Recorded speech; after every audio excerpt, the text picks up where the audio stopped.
And if this wasn't enough, when the Pentagon was damaged in 9/11, they set a goal to have a completely new and improved Pentagon in December of 2012.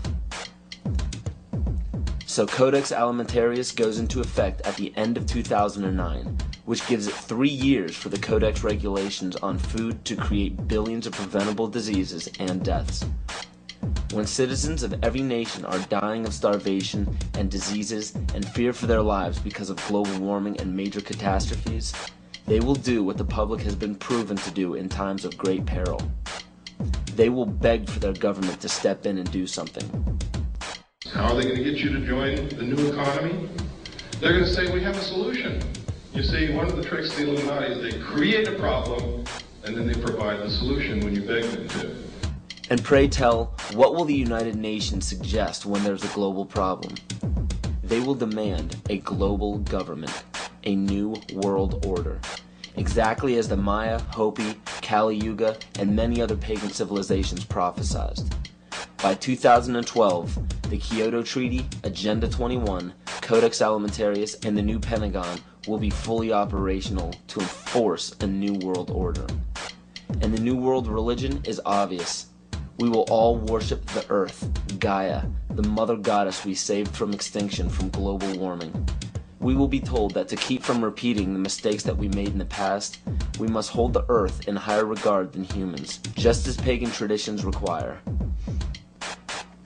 This is too obvious to ignore. It is right in front of our faces, and yet we still refuse to see it. I guarantee you that by 2012 there will be a World War III, but it will not be between nations. It will be us and them. They know this. Why do you think the UN is consistently trying to disarm the public and the nations? They don't want us to be capable of fighting back. The proof of this is in the film released by the UN called Armed to the Teeth, where it demonizes gun ownership. It is also shown in the freedom from war policy put in place by JFK in 1961.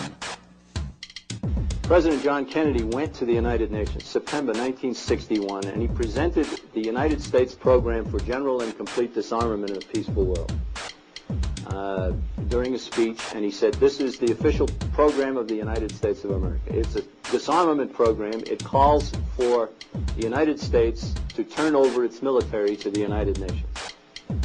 Now, let that sit for a second. It calls for the United States to turn over its military to the United Nations. The program ends by saying progressive controlled disarmament would proceed to a point where no state would have the military power to challenge the progressively strengthened UN peace force. The UN would have all military power. This policy outlines some pretty scary scenarios when you understand what it reads. It calls for the disbanding of all national armed forces and the prohibition of their reestablishment in any form whatsoever other than those required to preserve internal order and for contributions to a United Nations peace force. This clearly shows that the UN is calling for all military power to be under their control. Inspection and verification must establish both that nations carry out scheduled limitation or reductions and that they do not retain armed forces and armaments in excess of those permitted at any stage of the disarmament process. Strategic delivery vehicles will be reduced. Arms and armed forces will be reduced. And all the while, UN peacekeeping powers would be strengthened. A UN Peace Observation Group would be available to investigate any situation which might constitute a threat to or a breach of the peace.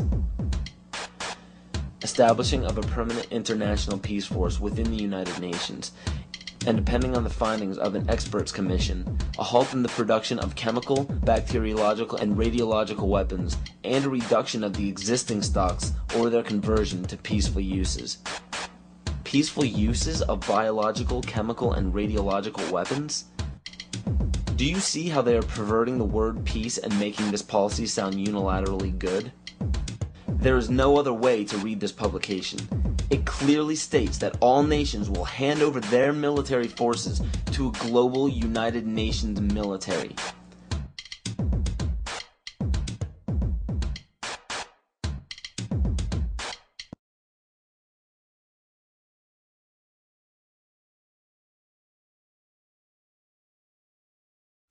The U.S. population is currently around 300 million. The national debt is currently around 10 trillion. So the current debt, when divvied among the American people, comes out to approximately $33,000 and has been growing at a national rate of $1.46 billion a day since 2006. Now with electronic banking, wire transfers, and credit cards, people have less physical custody of their money. As of right now, the amount of money in circulation is not able to cover the national debt. This was carefully planned since the inception of the Federal Reserve Bank. And the next planned step by the elite is already in play. George Bush signed a bill implementing the North American Union. President Bush signed a formal agreement that will end the United States as we know it. And he took the step without approval from either the U.S. Congress or the people of the United States. I think one thing people who are dollar-based need to focus on is the Amero. That's the one thing that nobody's talking about that I think is going to have a big impact on everybody's life in Canada, the U.S., and Mexico. The Amero is the proposed new currency for the North American community, which is being developed right now between Canada, the U.S., and Mexico to make a borderless community, much like the EU, and the dollar, Canadian dollar, U.S. dollar, and the Mexican peso replaced by the Amero. You see, the domination of government by business is called fascism. And I'm kind of wondering how many people know what NAFTA is, the North American Free Trade Agreement. Because under Chapter 11 of the NAFTA agreement, NAFTA tribunals trump all U.S. law if it conflicts with either A, World Bank's International Center for the Settlement of Investment Disputes, or B, UN Commission for International Trade Law. Now, that sounds scary enough, but when you understand what that reads, it also gives the power to violate the First and Second Amendment, which is saying, bye-bye to the Constitution. This will weaken national sovereignty and bankrupt the dollar we use now. After this happens, the Fed will call in all debts. When the debts cannot be repaid by the people, assets will be seized. And by this, I mean absolutely everything you own, including your property, your home, your vehicle, your furniture, and the clothes on your back. This plan is already in progress. And when it takes place, you will literally be owned by the Federal Reserve Bank. This is how Agenda 21 will be implemented. The seized land will be given back to nature, and the people will be placed in smart growth megacities.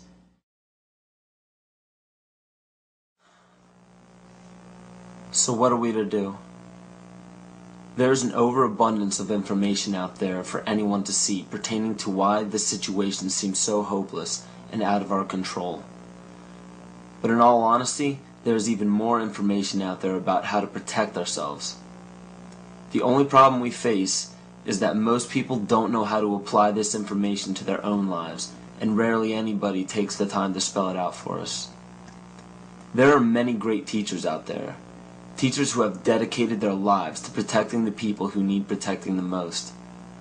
The teacher has the most difficult role in our society because nobody likes attaining true knowledge.